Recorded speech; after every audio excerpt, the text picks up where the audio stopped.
It is the second day of or the following day rather, the day after the Democracy Day celebration, June 12th of every year. At least that's formalized. And in fact, there are calls that day should be institutionalized as well by the family of the late MKO Abiola. Now, the president, Bola Tinubu, was at the National Assembly yesterday. There was a joint session of the parliamentarians, and of course, some governors were there, cabinet members were there, former leaders were there in the place yesterday, and it was a filled house actually, and the president Bola Tinubu addressed with with some confidence, with some elocution, and all of those things. And part of what is said at the National Assembly was that the thought or the allegation of a one-party state, he should be far from him. He's not considering it. His government is not considering that. In fact, he's too democratic, to consider that, and that should settle it. But by the way, he's not in his place to work for the opposition. If they will not put their house in order, that will not be his business. And if there are some that are looking for help out of a sinking ship, nobody should close the door on them if those ones are willing, to come into the fold. And in fact, he used the opportunity to welcome the two governors, formerly of the PDP, that have joined him.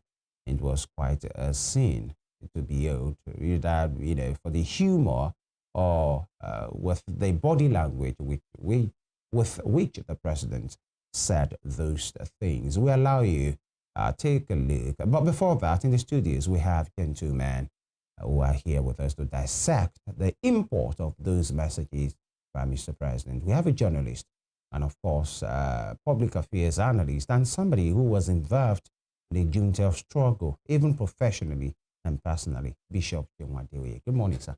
Good morning, viewers. Welcome to this beautiful program. And thank you. Good to have you here. Yeah, thank you for joining us. Yeah. Thank God for that. All right. And of course, a public affairs as analyst and a comrade as well, Comrade Larry Fadansi is here with us. Good morning, sir. Good morning to you out there, and good morning in the studio. Thank you. Thank you. Nice to be here. And of course, at the other end, virtually, we have another comrade joining us who has been, part of the struggle for us to have good governance, and of course, human rights activist, Comrade Ayologun. Thank you for joining us, comrade.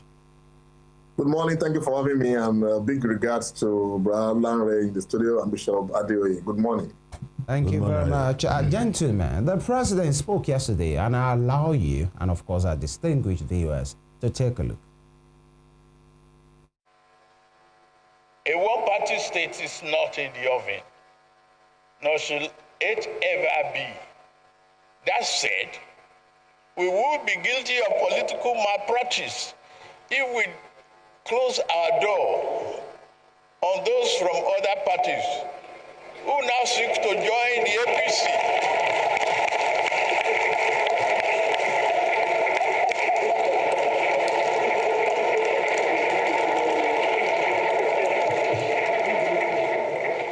I sincerely welcome our party's newest members from Delta and Akwa Ibom states, led by Governor Sheriff Oboweri and Pastor Umo and other national members of this respected National Assembly.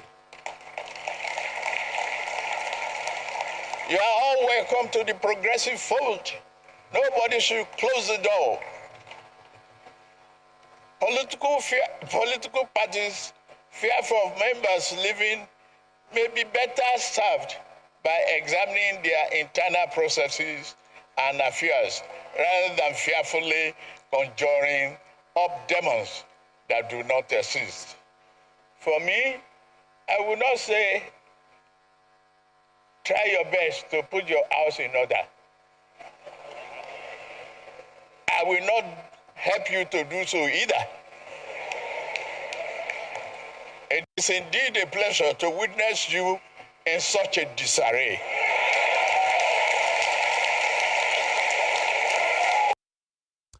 That was President Bola Tinubu being greeted with applause by a substantial number of people in that house at the National Assembly yesterday, saying one party state is not in the offing And noting that this was said at the anniversary of a Democracy Day, actually the struggle that led to that day and the history that brought us to that day. And there have been allegations of many things against the president being involved in disruption in the opposition cycle, and of course, subtly harassing the people. The president has said, I'm not interested in one-party state. And of course, I won't be helping the opposition to build their house. In fact, I enjoy seeing them in this array. Gentlemen, let me start with Bishop Adeoye. What do you make? That's just an excerpt. He said many things in that house that I will not permit us to look at.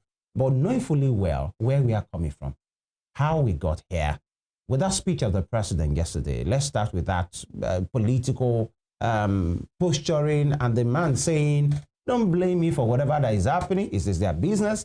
But if they want to be scattered, be my guest. But as for a one-party state, I am not interested. And nobody should be. Did he speak your mind? Well, as really pronounced by Mr. President, I think it may not have been his fault in one area. It may also have been his fault in some other areas. It may not have been his fault because the opposition parties appear to be dormant, appear to be causing more crisis for themselves. And then you wondered if we're having this kind of opposition parties that will come and take over. For instance, look at the PDP, the People's Democratic Party. Look at the Labour Party. And then you wondered what kind of institutions are we building with these political parties. Well, you are going to really be disappointed by the PDP in particular, the party that has been in existence since the inception of this democracy, about 26 years ago. And then you now begin to see that the party begins to dwindle and all of that. Of course, as for Mr. President, what he is going to say is that, well, he will want them to continue to degenerate so that will be the gain of his political party. And don't forget too that because 2027 is just at the corner, of course, he will be looking for ways in which to ensure that political parties continue to find themselves in crisis. But be that as it may, there has also been these allegations that it is the president that has been involved in this kind of crisis. Well, it cannot be proved, but you know, once you're a president in Nigeria, you possess a kind of power, strength, and ability to do a lot of things. I've said this times with that number that Nigeria Constitution gives our president enormous power to do whatsoever thing that they want. And don't also forget that most of the people that are at the campaign are going to APC, they are doing that for their own selfish interest. And don't also forget that interest is about politics. They are doing that. Look at Akwa Ibom. You'll be surprised and say, why is the man in Akwa Ibom who gained and benefited immensely from the PDP, and the man from Delta State, and even the vice president or the vice presidential candidate of the PDP, you wondered what all of these things, all of these people will see and say, okay, it is time for them to go to the opposition that nearly destroyed their party. So I know personal interest is there. I know some of them are there to go and protect themselves. We have had this times said before that come to APC and let your sin be washed away. It could be all of these things, but the major thing is that the camp is not about the interest of the people. It is about the interest of the personal interest of those who are the campaign. All right, Bishop. Thank you. Before I come to you, Comrade Fadamsi, Mr. Ologun, I believe you're still with us. Thank you once again. Yeah, thank you once again for joining us. At the speech the President gave on the floor of the National Assembly, the joint sitting of the National Assembly, to commemorate the Democracy Day yesterday, he said quite a lot of things. But one striking one, a lot of people have been reacting to, a lot of Nigerians, including opposition political parties. I'm talking about the PDP, the SDP, and the ADC have taken him up on his comments concerning opposition. He said categorically that he takes pleasure. Mr. President said he takes pleasure in seeing these parties in disarray. That's talking about opposition parties in Nigeria. Mr. Ologun, what do you say about that? In as much as what he said is true, Mr. President said it is not his responsibility, okay, to help the parties build themselves. It's not his responsibility that the parties should look inwards, okay, and make sure they get their internal processes right. And Mr. Ologun, mind you, that was the same thing the Supreme Court said. The Supreme Court said political parties should focus on their internal processes and make sure they get it right, that they don't want to have any business. And that happened when the case of Labour Party was brought before them, the leadership tussle between Julius Abure and, of course, Esther Nenadi Usman. When the Supreme Court gave the ruling and said, you know what, we don't care what the appeal court and the High Court said, that those courts don't even have jurisdiction in the matter, that henceforth political parties should manage their own internal processes. And Mr. President came out on that speech to say, yes, the same thing, that they should manage themselves, that he actually takes pleasure in seeing them in disarray. What's your opinion, Mr. Ologun? What do you say to that? How do you react? Because these parties have started attacking Mr. President. Well, first and foremost, it is important to state that the celebration of the June 12th that we had yesterday at the federal level will go down the history lane as the most beautiful we've ever had since the democratization or the institutionalization of June 12th as the Democracy Day. That is the truth. How do you mean? Because, for once, you are the president who understands what Democracy Day should be about. It's not about the jamboree. One, let me state three things quickly before I address your question. The fact that he understood the need for an address of the joint session of the National Assembly on such an auspicious day is democratic. It's one that he should applaud. Number two, the fact that he chose to recognize those who were villains of the June 12 protest and those who have been stigmatized by no fault of theirs other than fighting for the right of their self and their people, particularly the Ogoni. It's one beautiful thing you cannot take away from the celebration of the June 12 celebration yesterday. It brought closure substantially to the families of the Ogoni and, of course, the people of the Niger Delta. One other thing you cannot take away from Tinubu yesterday is the fact that he spoke like someone who actually understands the import of democracy and understands the pains that came with the Cotonou Declaration that eventually led to what we are celebrating today, which is the June 12th celebration, which is a show of courage and emancipation. Now, to address your question, politicians are known for one thing. It is good when it favors them. It is bad when it is against them. But then, there is no takeaway. There is no nonsense. Pardon me. Sorry. There's no nonsense in what Mr. President said yesterday.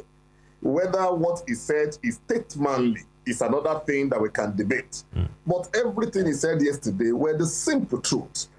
Look, we know that you don't tell a thief not to come and take from your home. It is your duty as a homeowner to ensure that when you're going to bed or even in the day, as Nigeria has demanded today, you must have your doors bolted from within and what is yours protected, because you cannot tell the thief not to come. But when the thief comes and do not have access, it goes back. So if the political parties are complaining about too much of it, our party is being destroyed by President Bola Tinubu, SDP is saying it, PDP is saying it, Labour Party is saying it, and I laugh hysterically when I hear some of those words. It is the duty of his and his political people who are joining with him in his political party to look for the downfall of other political parties. Isn't that what politics is about? It's about interest. Absolutely. And so when they find out that they have people that they need on the other camp in their own camp, it is their duty to want to go for it. And that talks about the integrity of the people that are in the political class in Nigeria. So why should you blame a man for toasting your wife? It is the duty of your wife to know and to respect you enough not to even listen to the man in the first place, let alone cheating with the man. So if you as a man has a cheating wife, putting it to the political parties now, then you should check the quality of the persons with whom you share bed or with whom you share home. But you can't tell the other person not to peek into your home. But if you don't have a home where integrity value is sustained, then you will be in trouble. So Mr. President was right to say that, look, it is their duty to put their house in order. It will not be the one to put their house in order for them. In fact, he is delighted by the fact that their house is in disarray. And don't forget I said, that is a statement of facts. And you can't take that away. But whether it is statesmanly coming from a sitting president is another thing entirely. But let me tell you, the way it's going, the oppositions might eventually throw a party for the victory of the incumbent if care is not taken. Interesting one there. Because of time, I take it from what Mr. Logan said. We'll be with you shortly, Mr. Logan. Please hang in there. Comrade, this same word, I enjoy seeing you in this array. Looking at the import. Now, Mr. Logan talked about, if it is right, coming from a president, from a pro-democracy man who was part of the struggle, history has that, together with many other persons, to say what has become of the opposition. I enjoy seeing them in this area, even though I'm not the cause. Then looking at the sensitive nature of what yesterday represented, or still represent rather, should that have been part of that speech yesterday? Comrade. Well, how serious and how we got here? To my mind, it was a wonderful one that Mr. President took his address to that assembly and not to the people. Mm. That assembly is like the difference in vehicles that people take. There's a complete disconnect by the democracy we have now from the people. So it's better he has taken it to his domain and territory, which are the political class. It was a charade. Exactly. There was no mention of insecurity in the land and how they are trying to tackle that. So the people are just suffering that. Look, let's go to this event recently. I don't know whether it was this June 12th event, Soludo, that Mojo Yemade pastor organized. The platform. Yeah. Now, Soludo was talking about law and order as a lesson they learned from BRF. And I looked at it. When Mr. President came, they had to place the law on one side in parentheses. Mm-hmm.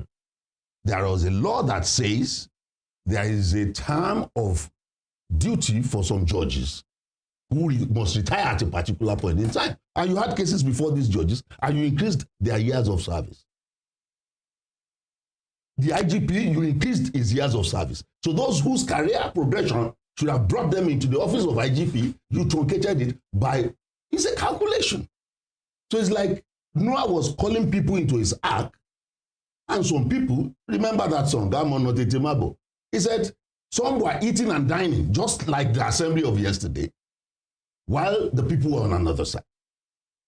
That person was calling even these most stupid animals, goats, stubborn goats, go inside the ship.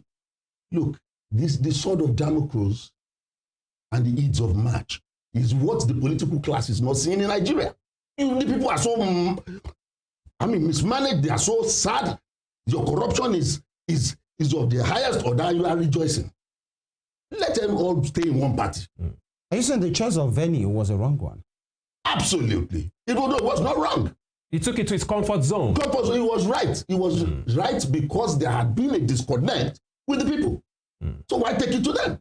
Talk to your people and believe you and your people are safe. But talking about Ides of March, in the history of the Roman Empire, you can't take it away from Julius Caesar. But when it was time for the Ides of March, that happened. The sword of Damocles, I'll tell you, somebody was a concession of the king that was always advising the king, and then they now placed the sword over his head with a strand of the horse holding that sword, which means any shift it will come on his head, because he was the one giving bad advice to the king. He was the one making, and those people in that assembly are number one set of people who are deceiving Mr. President. What's there to rejoice about this democracy? Look at Benue, attacked, I think, day before yesterday or thereabout. They killed on the daily. That was not the fulcrum of your address. So he did not address the nation. He addressed the political class. Right. And the political class are having a feeling that all is not well. All right. With the democracy itself. Yeah. Now, let me now go to this issue of the one-party state thing and state capture. Ingredients of state capture is when every other person cannot be right. All your agencies on graft, people are knowing are in wait for those who will not be at table. And so if people are coming to you, look at the deep reasons why they are. All those who have cases, they are two-term governors and all, they're coming. And Ojikalu became an integrity-driven person. in Nigeria that we know the history of it. Everything around governance now has defined that it is the political class and the people on the other side. Forget about different political parties now. That's the reality. Comrade Fadamsi, you will speak more on that. Let me quickly go back to Comrade Ologun on the other side. Comrade Ologun, I understand you have other engagements, you have to leave, but just before you leave, Comrade Ologun, looking at what the president said, talk about the one-party state, he said that he's not interested in a one-party state because he was part of the people who fought. He is part of the people who fought for democracy in Nigeria. Some of them have passed it, but he is still here. And a lot of people have been calling up to him to uphold the tenets of democracy. So the president has said he's not interested in a one-party state. That's what he said. How about his body language? A lot of Nigerians are concerned that there is a subtle suppression of opposition in Nigeria in a subtle way. No, he's not doing it directly. Just like he said in his speech, making sarcastic remarks about opposition parties. So Mr. President is not doing it directly, but Nigerians are worried that there's a subtle suppression, okay, of political parties in Nigeria. How do you react to that, Comrade Ologun? Even though the president has said it, it's one thing to say something. Do you think his body language tallies with what he says when he said he's not interested in a one-party state? I'm with you now. Please take the question again. Oh, okay. The president said he's not interested in a one-party state, but Nigerians are worried that there's a subtle suppression of opposition parties, subtle stifling of opposition parties in Nigeria. That's a concern. But Mr. President is saying that no, he's not interested in a one-party state. But the question is, do you agree with what he's saying? Does his body language tally with what he's saying about one-party states in Nigeria? The problem with us in Nigeria is that we often forget that these individuals are politicians. And in recent time, they have not been in tandem with the needs of the people. Tell me one politician, tell me one member of the political class who has shown deep interests in the welfare of the people in recent time. For them, it's about aggrandizement. For them, it is about the enlargement of their colonies and their estates. So for me, you don't judge a man by what he says. Don't tell me what you can do. Show me what you can do. Don't tell me what you will do. Do what you have to do. That is always the term. So you would not have expected Mr. President, as a politician that he is, a switch talker like he is, to have said anything else or to have admitted that he is driven by the passion to turn Nigeria into one-party system. Of course, it will only be amount to foolishness for anybody to expect that Mr. President will admit such. But beyond what is being said, the question would be, just as you use, as your word, what is the body language? What are signs that says it does not want such? I'm happy Brother Fadamsi made mention of something. That when you look at the character of these individuals, I think Bishop also said it, when you look at the character of most of the people that are jumping ship from one party to another, particularly from the opposition to the ruling party, go and look at their antecedents, go and look at their records, go and look at their integrity rates, you will discover that they are not jumping ship because of the good work that is traceable to the incumbent party. They are not joining the incumbent party to say, oh, we have seen improvement in security. Oh, economy has been turned around. Oh, Nigeria is now Eldorado. Nigerians are living beyond the poverty level. Nigerians are enjoying good health. So I want to go and be part of Mr. President to continue to deliver those deliverables to the people. They are jumping ship because many of them have corruption cases hanging on their neck, because many of them have projects that have been stopped, many of them have contracts that are very afraid will be terminated for themselves and their cronies. What does that tell you? That they don't care about you. They don't care about me. They don't care about us as a people. So what tells you? In the colony of thieves, there is hierarchy. So what they are simply telling us is that I want to before they agree that they are thieves, but they are saying a bigger platform where there are bigger thieves, and they are ready to submit their sovereignty or their own title to the more importance of the people that are on the other side, who are smarter than them, who are bigger than them in whatever evil politicians have shown that they are capable of in recent time. So when Mr. President said he's not interested, a reasonable Nigerian will ask himself, you are not interested in one-party state. Why are you not putting in place an order? Why are you not setting a standard? Why is that no measurement to the integrity of individuals that are joining your party? Why is it that it is free for all? That means that the party that Mr. President is leading do not have any value, integrity, or anything that they stand for. And when a man does not stand for something, he falls for everything. So if the party of Mr. President by himself and for himself allow all forms of individuals, irrespective of their sins and the evil and the stains on their hand, to join the party of his, it shows that the party that he leads has no value for integrity, has no value for standard, and is welcoming anybody, irrespective of who they are or how soiled their hands are. And it's very unfortunate. All right, you know, we understand that you possibly will have to leave right now. We'll go on a break, but I want to take you on these. And it's about how we got here as June 12th. But I understand we must go on a break right now. Please stay with us.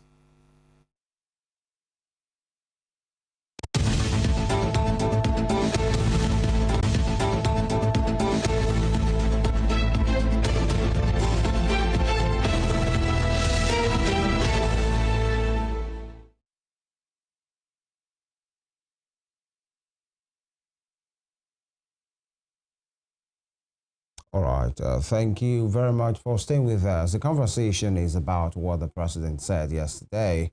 And do we still have Comrade Ayologun with us? Yes, I'm with you. All right, thank you. I wanted to ask, because I understand you must go, that how important, you know, because the president actually recognized and thanked President Muhammadu Buhari for institutionalizing June 12th. Oh, by the way, recognizing it, I think that's the right word, recognizing it as the real day of democracy. That was done in 2018, and it was an official statement of the government saying, we apologize for what has happened. That was under Muhammadu Buhari. June 12 should be the real day of democracy, not May 29, and it was given posthumous GCFR. And the President, Bola Tinubu, recognized that yesterday to say it was an important decision. How important was that decision in retrospect now of how we got here? Well, this has been a very serious dialogue and has caused a lot of confusion and disagreement among stakeholders, particularly those who believe they've played one role or the other in the democracy day. Look, the right word is institutionalization, because you will recall that the public holiday for democracy was moved away from May 29 to June 12. That shows that that date has been officially institutionalized, was gazetted as now the Democracy Day in Nigeria. But a lot of questions have been asked. June 12. What sets June 12 aside as the Democracy Day in Nigeria? A lot of people have argued. It will have been when we had the first election, the date we had the first election in Nigeria should have been the Democracy Day. A lot of people have said, oh, June 12 election, the only thing that makes June 12 different is the fact that that election was annulled, even though it was adjudged the free and the fairest. But of course, we've had cycles of election, many before it, many after it. A lot of people have also pointed to the fact that, look, the man that we are talking about had these sins and that sins against him. But all of that are no issues.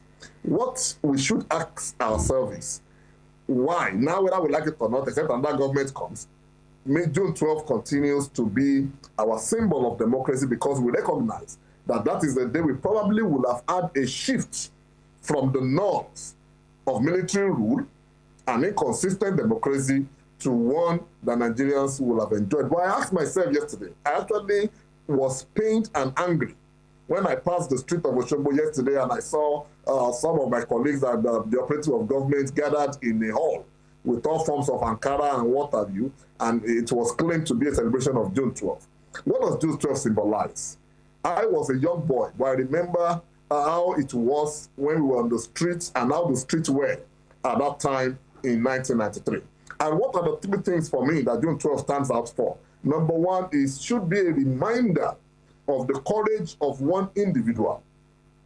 When K.O. Abiola, he had the option to spare his own life by letting go of the mandate of the people.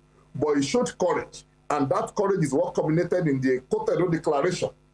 He took on courage to declare himself as the president. So you must recognize that that day should be a day to celebrate the courage of one man that has brought us to this level of democratic independence. Number two, we must remember, what does that June 12 symbolize for us? If there's anything that the June 12 will be remembered for, it is the slogan of it: goodbye or bye-bye to poverty. So we should ask ourselves that the agenda of 1993 was to say goodbye, to bid good farewell to poverty. Right. Are we now bidding farewell to poverty? Are we not poor? So if we are still poor, even more than we were in 1993, it shows that, look, we are not achieving the essence of what June 12 of 1993 stood for.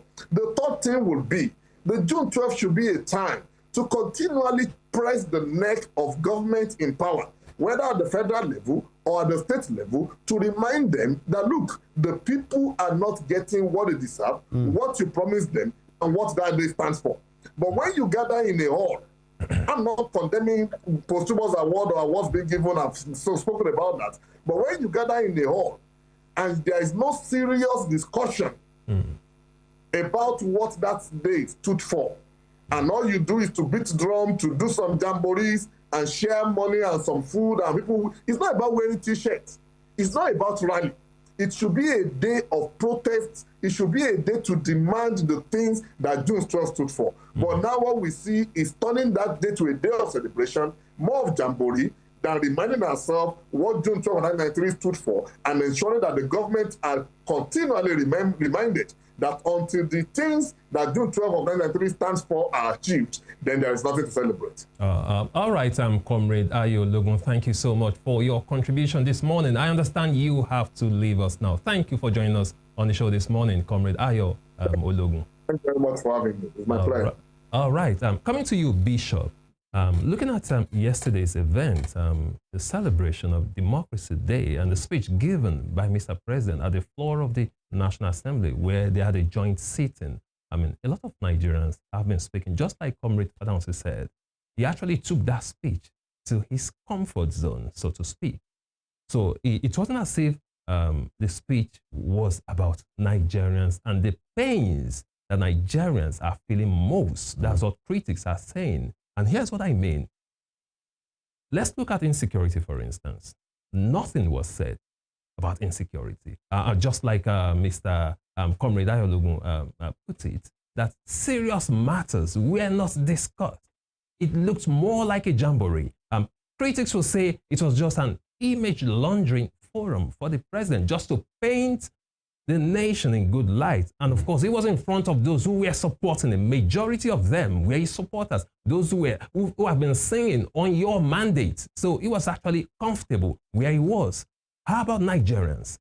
Look at places like Benue State. People are being killed every day. Look at Plateau State. People are being killed. So what do you think is the disconnect here? Why did the president choose to toe that line as far as Democracy Day is concerned? Do you think he's really taking it serious? Do you think Mr. President really is feeling the pains of the average Nigerian?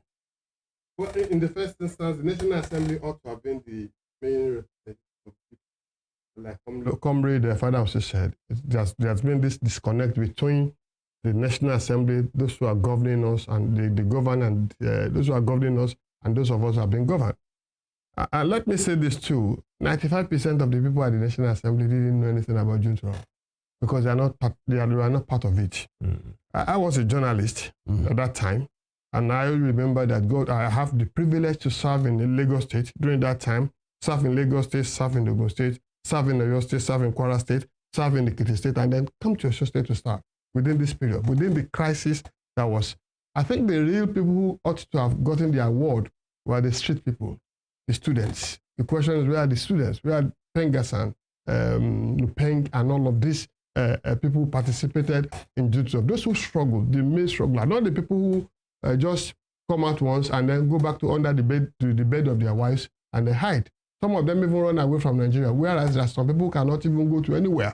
We have to stay here and all of that. Like I said, majority of the people in the National Assembly didn't raise a finger when the crisis of June 12 was on. They pushed the whole thing to JACON, there's a group called JACON, I think that was really led by Chief Gadefawayemi. Then there's CLO. The question is, where are the CLO today? There's Civil Liberties Organization. There's the CD, there's Campaign for Democracy. There's the NADECO itself, and all of that. The question is, even the award, if you look at the award, I saw the award as the president giving his friends, those that he knows, kind of recognition. There are a lot of people who ought to have been part of that award, and I know that their names are not there. And let me say this, and the clear fact, for the mere fact that I work in all of these states, we know that Southwest state, it is then that we know there are a lot of traditional rulers who are engaged, who are involved in this. There are a lot of people that you may not even know who they are. I remember that, I think, thank God that Baba Yofasomi was there. I remember some cliques that will meet at Baba Yofasomi's house, whereas they meet and discuss about June 12. So someone like Leyo Wolade. And I also know that even when I was in Oshobo here, there are street boys, Amitolushi too, Wahid Lawan, and all of that. They were younger people who were all young then. And then you see them on the street running out. These same people are getting out. These same people are enjoying democracy, are the ones that are hiding under their beds, warning them that please don't go out, oh, they will kill you and all of that. They are the same people enjoying the same democracy today. But let me say this. I've read through the speech. The only one major thing that I think he mentioned was the issue of the one party state. All of that things are rhetorics. Rhetorics in the sense that there's no impact of this government in the last 2 years in the lives of the people. And I'm also surprised that if you are talking about 26 years of democracy, you should not be talking about yourself alone. You ought to have talked about those who are coming from Obasanjo down to his era, because there are some people who built the foundation of this democracy. And let me say this, in spite of the fact that Obasanjo was coming from a military background, there are some things I give to him, because if not for him to have taken some drastic steps, for instance, by retiring some political military officers, we wouldn't have been enjoying what we are enjoying today. He took the ball by the horns, and then you don't forget that when it comes to corruption, I think it was one who started EFCC, ICPC. Absolutely. He was also the one that established Nigeria Civil Defense Corps and all of that, ensuring that we see it this way. I think the president, he threw a jab about the third term that was by the effort of the National Assembly, that the third term did not come to be. He ought to have mentioned the contributions of each and every one of them. Past leaders. Past leaders, apart from possibly Muhammad Buhari, and I don't think he mentioned any other person. Okay, he mentioned he mentioned also the name of Jonathan, that was the National Assembly that made him to be acting president as at that time. But all of these things, I think there's nothing there. Like he mentioned the other time, the issue of security. Look at what's going on in Benue. Look at what's going on in Plateau. Look at what's going on in Zamfara and other places. Zamfara, Sokoto, everywhere across Nigeria. The insecurity was so heavy that people are even scared to travel. You can't tell me to travel to Abuja now by road. I'll be so scared. Maybe I'll go for 2 or 3 days fasting before I embark on that journey, because you are not safe. Either you are kidnapped or you are killed or something happened. And then look at the infrastructures. Rather than this government fixing all our federal roads, then they went on to embark on what they call coastal roads in Lagos to Abuja. Lagos to Akwa Ibom, or crossing of Calabar, so as you call it. The question is, we are feeling the heat. Look at education. I was saying yesterday that education has been taken away from the poor, because if your son or daughter want to enter into any higher institution today, there is no way you're not going to cover at least ₦1 million. Now, how do you get that? How do you access such a fund? Then you are not saying that, okay, they give them a loan. Before you access education, before you even get admission to that place, you must have sold your house or your land or whatever property to get there. Yeah. So the question now is that, well, I am not saying that things are not moving, because democracy, of course, we have free speech. In the days of the military, you cannot come online like this or come on TV or radio and begin to say this. I also think the president said that he can be abused. Anyway, that it doesn't matter, anybody wants to abuse him, of course. As a Democrat, it is expected because he knows that he's not doing well as well. Let me say this very clearly. Democracy Day, June 12th, all right, but who are the participants? Who are the beneficiaries? Are Nigerians really who fought this get it? And let me also mention this. Before the Ekpetedo declaration, I was the young journalist that had interview with Chief MK Abiola at the Palace of Awujale, the second day to Obanta Day, because they have 2 days they celebrate in Jebu. With the one, the other day, the second one is Obanta Day. The second day he came and I was a journalist, a young journalist with the Guardian. I went to him and something about Abiola was he was unlike these people. He gives us opportunity. Immediately he said, a little journalist said, please come. And I went to him, I said, I want to interview sir. He said, come. And then I asked him, there was one vital question I asked, was in 1994. There was one vital question I asked him. I said, sir, have you abandoned the struggle? There are so many people died in Lagos, many people died in, and I mentioned them. And the man opened up and said, my boy, go and tell the world that I have not abandoned them. I am going to form my government and going to make Nigerians to be prosperous. Go and tell them. That was the interview that led to a Ekpetedo declaration. The second day I reported that. I was the only journalist that reported it. Other newspaper copied that same story from us. The second day, I remember that it was Oladipo Dia, who was the deputy to Abacha then, that had a press conference in Nassau Rock, that if Abiola should dare it to declare himself as the president. That was what led to a declaration. After that, there was no that. So these are the people that we know very well. Most of the people are that enjoying democracy today. They were never on the street. They were never part of the struggle that we are talking about. And so they can treat it anyhow. Right. The victory of June 12th belongs to the people on the street. Right. Belongs to the students on the street. Belongs to those who participated heavily in this matter. And that's not the politicians. Not the politicians. Right. The people on the street. The real people on the street. We know the real people on the street. Like I've told you, at least I worked in 5 states, 6 states, including Kwara, during the time of that crisis. And we know those who are on the street. So it belongs to the street. People that you cannot be able to even mention their names. People you don't know. They just come. Primary students, secondary school students, higher students, they come and we'll come to that now. The honors list and, you know, if he's meritorious or not, many, it has been knocks and, you know, kudos for the president since that yesterday. And I know you have a personal, in fact, attachment to the MKO. You just spoke about it and all of those things. We'll come back to that. But let me ask, comrade, now, you said it earlier, the issue of insecurity, the issue of poverty and all of those things. The president says, you know, something on the economy in passing. But then yesterday, comrade Fadamsi, was supposed to be about the democracy. The struggle, what we are doing right now, entrenching the democracy, the voice of the people, the will of the people. Was that place and that speech yesterday, was it necessarily supposed to be about what the government have done, what they have not really done, the trajectory where the country is right now? Is it not supposed to be about democracy? Is it supposed to be about deliverables? You know, that place, that venue, that occasion. Are we not flogging it too much? Well, I'll be straight about this. Yes, please. June 12th was the date of the election. Not the date of the aftermath of what followed. Yeah, they annulled the election. That election that was annulled, that was the date of it. I was an electoral officer in that election, and I carried it as a badge of honor that I took part in an election that was the freest in the history of Nigeria. Go ahead, please. That was truncated. And so that day was about the people. It was not in any way about the political class, because the election was done by the people.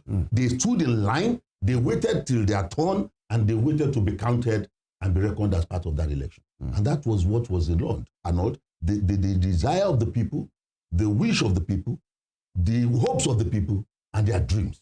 And those were the things that June 12 should have addressed. That we want to keep your hope alive. We are doing this in the last... Look at it this way. Before June 12 election in 1993, it was the military, basically, that gave us the refineries and the rest that we had. And in 26 years of democracy, the political class cannot give the nation one, a single one. And you are saying, what are you talking? What are you saying? There's nothing celebratory about June 12th that could have led to all those celebrations and partying they were having. And like I said earlier, I will still say it. was it Steve Almighty, one American film like that got Freeman as one of the actors. Morgan Freeman. Morgan Freeman. Yeah, now, there were two sides of it. They had another version of that film that had the semblance of the Noah's Ark. So while the person that was with the people was calling the people, it was the parliament that was the other side of it. When the storm was coming, they were in the assembly. And that was where they... So let's tell Mr. President to look in the mirror. Because I will tell you what has happened. All that long list of people being called, I'm waiting to see, because we've seen it happen before, that they will say, oh, I've given you an award. I say, I cannot take this award because it's tainted in blood. I'm looking for people, because one person, they are calling people to join them. You have been too quiet all these years. Is it that you are not with us? Okay, we give you an award. Let's see if you will accept it. Let's see who will reject it. Because the moment the people see you in that vehicle, if the people think they are not with them, then you are part of that. You must declare your stance on issues. So that Democracy Day thing is a charade. Don't forget that the Take It Back movement had their own events too. So it's going to be a two-room thing. You'll be on one room of yours, and that's where they have converged there. They will go there to the presidential lodge, I know, or some other places to still wine and dine yesterday. But some others are speaking from the other side too. Maybe voices, lone voices in the wilderness, but I am telling you, what I have said is like being prophetic, the Eid of March, the sword of Damascus. Everyone advising Mr. President today, if you are giving bad advice, you will reap it. All right, Comrade Fadansi, just before I come back to Bishop, you talked about the awards that you would like to see Nigerians who have integrity to say, oh, I'm not saying they don't have, I'm just saying, I'm waiting to see who might say, yes, we're not interested in this. One major figure there who might have likely done that would have been someone like Professor Wole Soyinka. But look at the award, look at the honor conferred on him. GCON, the second highest honor in the land. So do you think, like you said, this is strategic, just trying to make sure he has people on his side. So do you see someone, the Wole Soyinka, turning down something like an award like GCON? So that's the point. So it's just like giving people an offer, making an offer that people cannot refuse just to gain people on his side. Away from that, my main question is this, comrade. Looking at the whole scenario, looking at the speech of Mr. President. Now, recently, yesterday on the program, we talked about how Bretton Woods institutions have commended economic policies in Nigeria, talking about the IMF and the World Bank, who previously, at the end of the spring meetings, gave a report in the Africa Pulse report saying that, oh, it's looking bad for Nigeria, that poverty will actually increase in Nigeria. That was what they said, the Bretton Woods institutions. But recently, they became bullish in their predictions, saying the economy in Nigeria will grow by about 3.6%. And they commended some of the policies. My question is, do you think Nigerians have benefited anything from these policies? Because a lot of critics are saying, here's what the critics are saying, that fine, no matter what the policies are that the Bretton Woods institutions are, commending right now, take for instance, the removal of fuel subsidy. Nigeria has saved a lot of money. Yesterday, in the press, we reported about 7 trillion, over 7 trillion naira saved. But the financial expert yesterday said it should be like, say, 10 trillion naira saved so far. But Nigerians are complaining that even though we are saving some money, it's simply going into the pockets of the political class, that it hasn't really trickled down to the average Nigerian. So where is the disconnect here? When do you see Nigerians enjoying the benefits of these economic reforms? When do I see Nigerians enjoying the benefits of these economic reforms? Absolutely. There is no economic reform, so there's nothing to benefit. That's the reality. I will now tell you what has happened. The Bretton Woods organizations and the rest of them must come and start saying, let's see, reason with Nigerian government, because we are losing ground. Do you know why? A lot of other African nations have been rejected by a 34-year-old young man in Burkina Faso. Hello. Let's be realistic. It's not about being sanctimonious now. Who has gold? Who has oil? And dollar. Who has dollar? Dollar is ink and paper. Gold is real and tangible. Oil is real and tangible. And the best those organizations want is yes, you have the oil. Please, as government, don't use it for the benefit of your people. Because how can't we not have refineries? Will it hurt anyone if Nigeria has oil and says of the 1.8 million barrels per day, 400,000 barrels every day should be refined free of charge and brought to Nigerians to buy cheap? It is our oil. It will not hurt anybody. But they don't want it to happen. And they tell governments in such ill to hurt their people and allow the economic scales of the world not to shake. And what do those organizations do? They look away when those leaders steal. I've not seen them condemn those African leaders who have been in power for 40 years, 35 years, because they are on table together. But they are talking about a 2-year person that, look, when are you leaving this government self? You are a military dictator, and the rest of, because he's telling people, look at the values of what you have. How can you have gold and somebody is bringing you paper? And you are trading gold with paper. Why not tell them, let me pay a value to my gold and bring some services to me in exchange for my gold and not your paper? So I will be owing you in your currency and you think you are running a government. No, you are not. That's the bottom line truth. So for people who now think, let's be factual about this one time, because the essence of June 12 is to bring moments of truth to us. And the truth is this, that if the people resign to faith and say, entirely, it's dangerous when God catches you. Because I don't know who was going to stop Abacha. I can't see that person then at that point in time. And the people said, well, I feel it for long. Don't let the people leave you for God. Talk to the people and understand. Don't let those Cortesians deceive you, and the sword will drop maybe on your head or the Cortesian's head. All right. Be deliberate about the people. Because I was thinking, in my mind, the shift from a national broadcast was to say too much blood, too much killing, there's nothing to celebrate, there must be no fanfare, we should be at half mast. I was thinking that. Take decisive action. And all of a sudden I saw the political class just in their cocoon, sitting together. All right. And I'm like, well, it's working out. We'll talk about this further. We are due for a break right now. But then the honors list, just like I said, has been generating controversies. Knocks on one side, kudos on another side. We get to look into it. Are there people there and are not deserving, or are there persons there that are supposed to be there? I mean, that are not there, that are supposed to be there. But all those questions. Femi, please, before you go, there's a reason. I looked at that long list. I did not see the name of Lanre Arobundade. Some of these people have not derailed. I did not see Deep of Ashino. We will look into that. I'm telling you the reality. So some people cannot be there because they have not changed. We'll just take this break right now. When we return, we speak to these issues. Stay with us.